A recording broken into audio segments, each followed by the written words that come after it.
Hi there, this is Matt at State of Flux here with a ranking of the Best Picture nominees from 2023, the 2022 calendar year slate of Oscar nominees. I'm going to go in reverse order, counting down the 10 nominees. In last place, in the 10th spot, is All Quiet on the Western Front. This is the only one of the nominees that I think is straight up not a good movie. I think it is splendid to look at, visually stunning, deserves its nomination for cinematography. I also love the score. It's haunting and feels very much like an atmospheric kind of new age horror kind of score, and that really worked for me.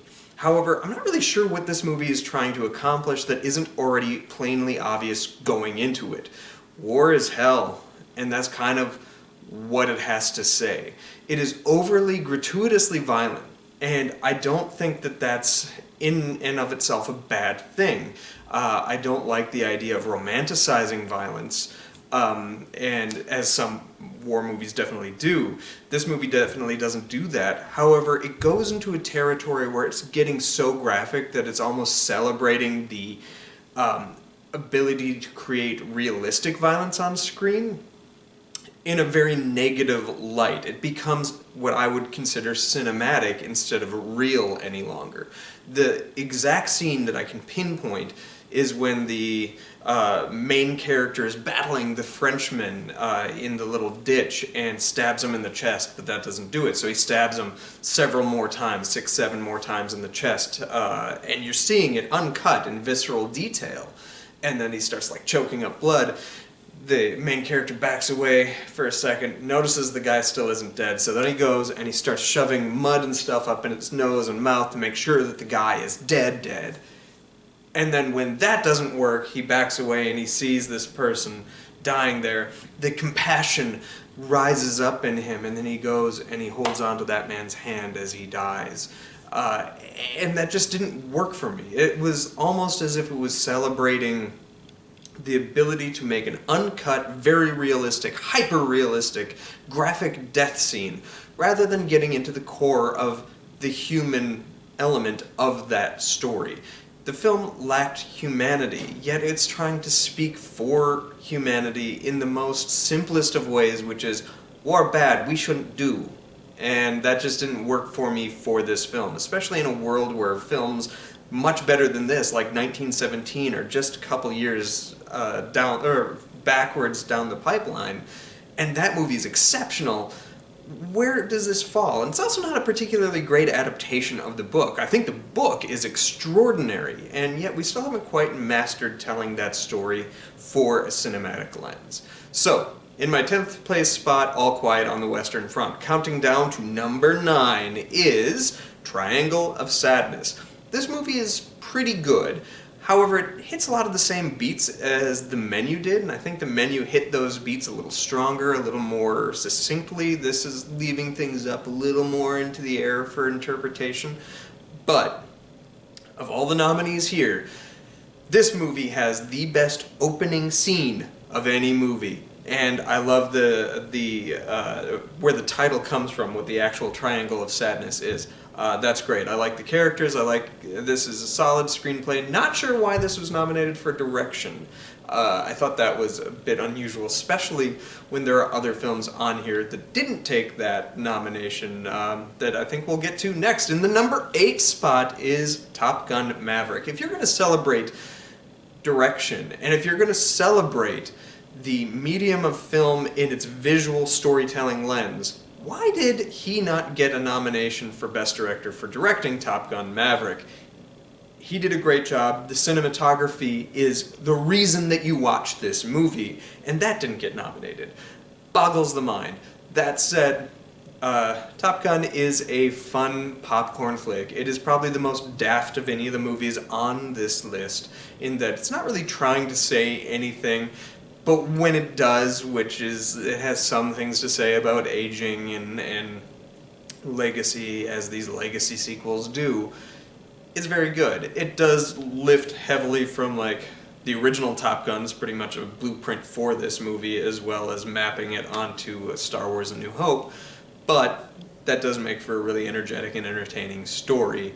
and it's hard not to get roped into that. And Top Gun, I guess, finds its way onto this list for that reason. Moving on to the number 7 spot, we have Elvis. Elvis is a movie that really works when it works. When it's working, it like hits a home run. The Tom Hanks of it all is where a lot of people get hung up, but I don't think it's necessarily that. I do think the movie lags a bit, especially in the middle. But I like what this is trying to say, and I like how this deconstructs Elvis. I would almost like a sequel film to be made from Elvis's perspective rather than the manager's perspective, and do a little more historically accurate take rather than this pumped up version. However, what we're given is very good, and it's one that I personally would have nominated. I do think this Elvis deserves its nomination. This is the first one on here that I totally get why it's nominated. Excellent performances, interesting commentary on Elvis and this manager and the relationship and how you construct an icon and all the baggage that comes with doing that, or what you have to do that. And that's pretty compelling. All right, moving on to number 6, we have Avatar, The Way of Water. We waited 12 years for this movie, folks, and it honestly didn't disappoint. It is a very good action film that has stronger things to say than the first one did, even. The first one was very on the nose of what it was trying to say. This one requires a little more digging and reflection in what it's trying to say and accomplish. But what this is spectacle at its grandest form. This is probably the best looking movie I have seen in 2022. The visual feast of the film is absolutely breathtaking and dazzling. Why this wasn't nominated for Best Animated Film when something like Marcel the Shell with Shoes On, which has just as much live action components as it does live action, or as it does animation, this feels pretty similar. I feel like this deserved the Best Animated Picture nomination. But I digress. Avatar: The Way of Water as an action movie is fantastic. As just a visual feast of exploring the world around you is fantastic. At developing character, somewhat here and there, this movie does lose its narrative focus in trying to figure out who the main character is, because it's kind of dividing between several characters and some of them get lost in the shuffle. That said, there's more to come, and this sets up that more to come in a really complex and interesting way that I am looking forward to moving on. And speaking of moving on, let's get to our top 5. Number 5 is Tar. Tar is a fantastic character study. This is about a person who is a very famous conductor on the way up and up and up, who finds herself in the Me Too kind of issue and all that comes with that. There are some drawbacks to that in this film that I'm not going to get into, but what you are left with is a stunning character portrait with one of the most realistic and lived-in, honest characters that I have truly seen, and a great, exceptional performance that buoys the film by Cate Blanchett. She deserves her Best Actress nomination. Not entirely surprised if she ends up taking that gold home. But there you have it. Tar is fantastic. It has a long runtime. Does not feel long at all. I could have watched another 2 hours of that movie and that character. I was that invested. And you get invested in the first scene. The first scene is like 15 minutes long. You just get roped in. Roped right the fuck in. It is excellent performance work. Excellent writing. Great movie. Check out Tar. Moving on to number 4, we have Everything, Everywhere, All at Once. This is the most unique film, the most complex film of all the nominees. I loved this movie, as did most people. It's easy to look at something like this and write it off as just being like good for its goofy flair, but there's so much more to it. It has a central core that is so emotionally palpable that having worked in a movie theater, watching people come out of that film just reduced to tears, to their core humanity and stuff, was just so gripping to watch over and over again, night after night. And the film itself is so good, with amazing performances. Ki Hoi Kwan is probably going to win the Best Supporting Actor, but Michelle Yeoh, I think, deserves it. She has had a genuinely fabulous career. This is her first nomination, and I hope she takes that gold trophy home. She deserves it. She is always compelling in everything she's done, and this is the most complex performance she has ever given. This is an exceptional movie, and one that I think you will enjoy. It has the heart, it has the laughs, it has the action, it has the spectacle. It is prime filmmaking. Moving on to number 3. Number 3 is Women Talking. This movie is very upfront in what it's about. It is literally a 2-hour discussion about these characters' place in the world and fighting for that agency of self, of their people. The opening shot of this movie is also pretty effective. Had that opening of Triangle of Sadness not been around, this has the strongest opening of any of the nominees. And it's subtle, nothing is said. It's all visual storytelling. And it's not graphic, which is the part that I got worried about when you're telling stories that include like trigger warnings, rapes, and things like that. There's a want, because it's a visual medium, to show in graphic detail what's going on, and this film doesn't. It has profound restraint, but still conveys the message just as palpably and potently. This film also is a movie that is a diffused color palette. I hate movies with diffused color palette, but if ever there was one example where that works wonderfully, it is this film. Because at the end of the day, this is a debate that is essentially black and white. And the colors in this film are diffused so that it looks almost as if it is black and white, like color was an afterthought. And that worked for me in telling this visual story with some of the strongest performances of the year. How Claire Foy did not get nominated, or Jessie Buckley, or Rooney Mara, or the gentleman from Perfume that is very good, and I can't remember his name, Ben Warshaw, maybe? It could be, I think. I will put his name down in the comments down below.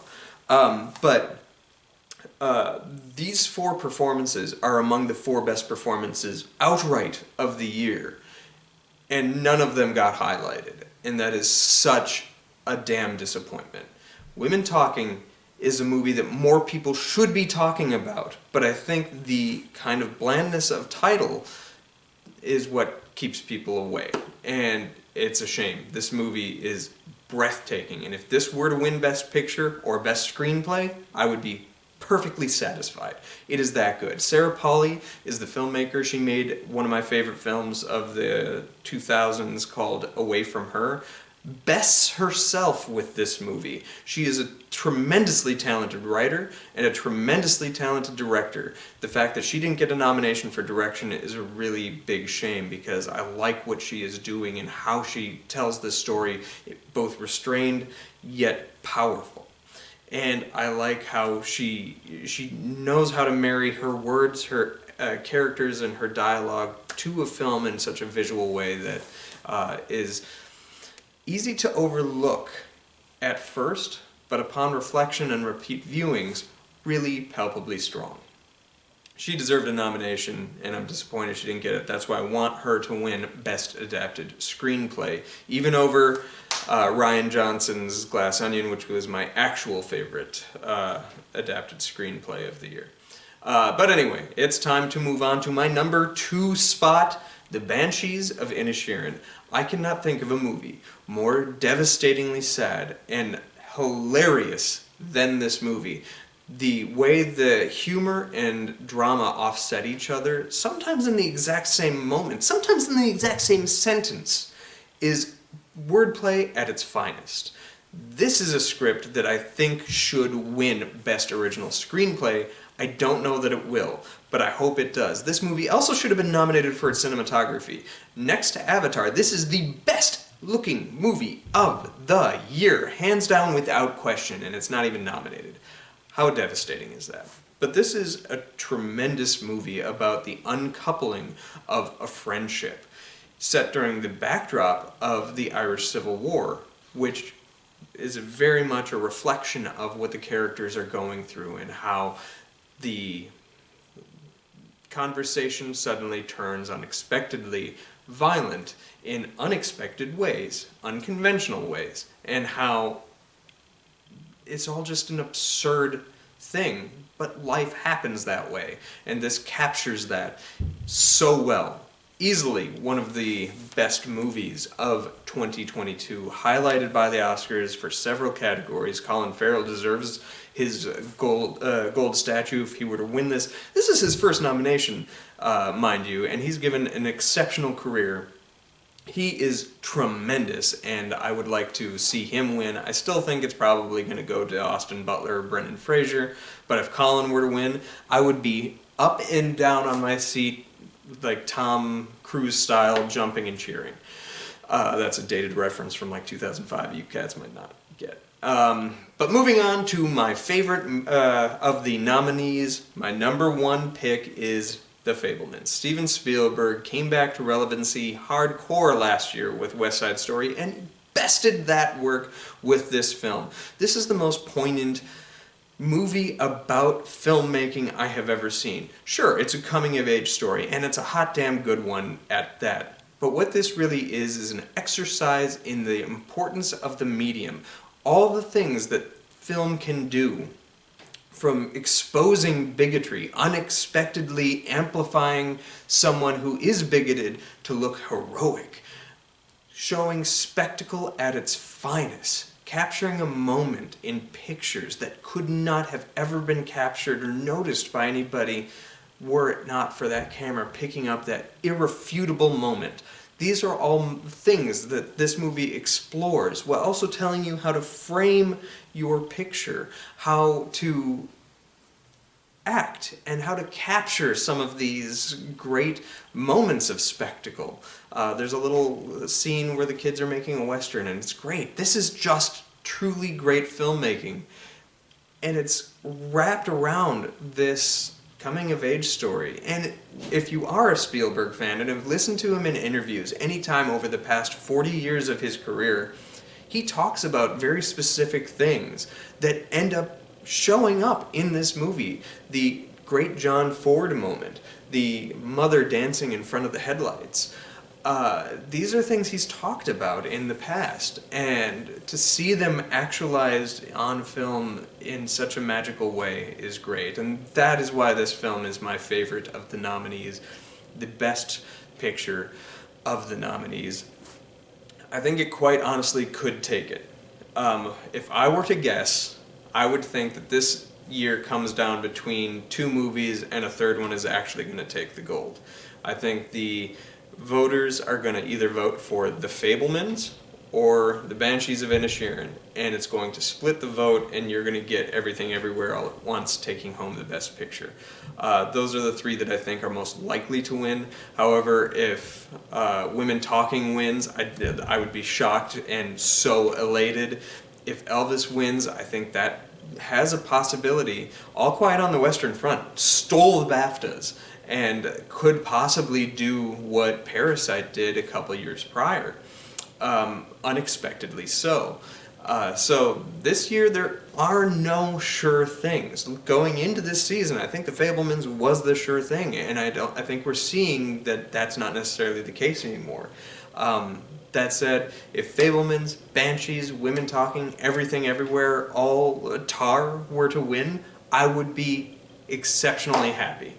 But let me know what your ranking is in the comments down below. Thanks for watching, like, subscribe, do all that good stuff. And in case you need a recap, that is in 10th place, All Quiet on the Western Front, 9 Triangle of Sadness, 8 Top Gun Maverick, 7 Elvis, 6 Avatar: The Way of Water, 5 Tar, 4 Everything Everywhere All at Once, 3 Women Talking, 2 Banshees of Inisherin, and number 1 The Fablemans. Take care, folks.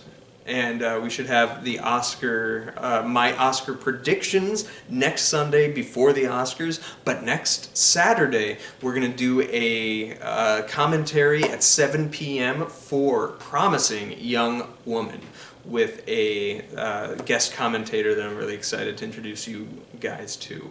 Thanks for watching. Like, subscribe, do all that good stuff. Peace.